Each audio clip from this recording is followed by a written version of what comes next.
Segunda-feira, 3 de novembro de 2025. Olá, este é o seu programa Lições da Bíblia.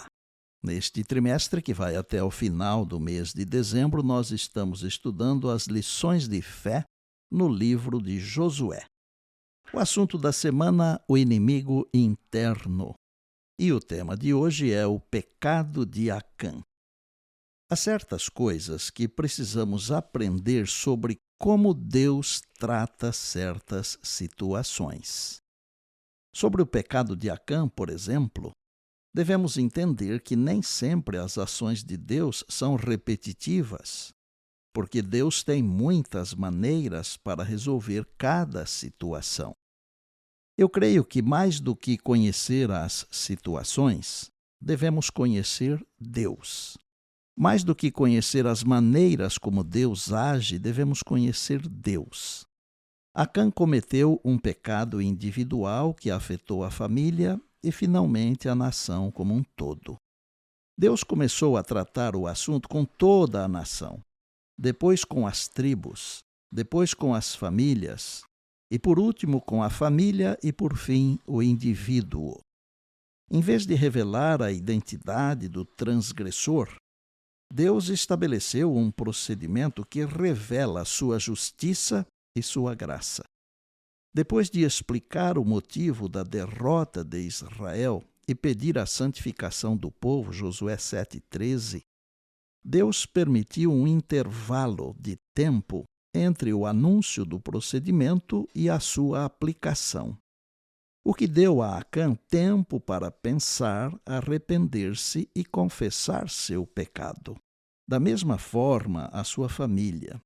Se eles soubessem o que aconteceu, teriam a oportunidade de decidir se queriam se envolver no encobrimento ou se recusariam a ser cúmplices, como os filhos de Coré, que evitaram a destruição ao se recusarem a ficar do lado de seu pai.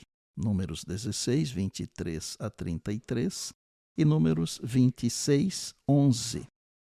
A solução para o dilema seguiu a direção oposta ao sentido pelo qual o pecado havia entrado e prejudicado Israel. A culpa coletiva foi eliminada e reduzida de Israel para uma tribo, da tribo para a família, da família para a casa e desta para os indivíduos. Além de revelar o ofensor, o processo investigativo também inocentou os inocentes. Esse era um aspecto igualmente importante do meticuloso procedimento jurídico no qual o próprio Deus atuou como testemunha dos atos invisíveis de Acã. Acã alimentou no coração a cobiça e o engano até embotar suas percepções do pecado e cair em tentação. Quem se aventura a condescender com um pecado, conhecido ou desconhecido, é vencido com mais facilidade da próxima vez, porque a primeira transgressão abre a porta para o tentador, que gradualmente subjuga toda a resistência e se apossa do ser por completo. Acã ouvira as repetidas advertências contra o pecado da cobiça. A lei de Deus proíbe o roubo e o engano, mas ele continuou a acariciar o pecado. Como não foi contido, nem repreendido, ele se tornou mais ousado. As advertências tiveram cada vez menos efeito sobre ele, até que sua vida foi presa às cadeias das trevas. Vergonha, derrota e morte foram levadas sobre Israel pelo pecado de um só homem.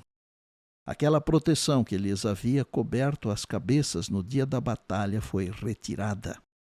Vários pecados que são praticados e acariciados por professos cristãos acarretam o desagrado de Deus sobre a igreja. A influência que deve ser muitíssimo temida pela igreja não é a dos francos opositores, dos infiéis e blasfemos, mas a influência dos cristãos nominais incoerentes, que aparentemente são verdadeiros cristãos, mas que vivem em pecado. E por bondade, lembre-se sempre das palavras de Jesus. Passará o céu e a terra, porém as minhas palavras não passarão. Eis que venho sem demora. E lembre-se que a voz é nossa, mas a palavra é de Deus.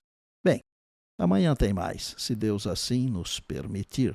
E disse Jesus: examinais as Escrituras, porque julgais ter nelas a vida eterna, e são elas mesmas que testificam de mim. João 5,39. Eu sou o pastor Estina e este é o seu programa Lições da Bíblia, diariamente com você pela graça e misericórdia de Deus.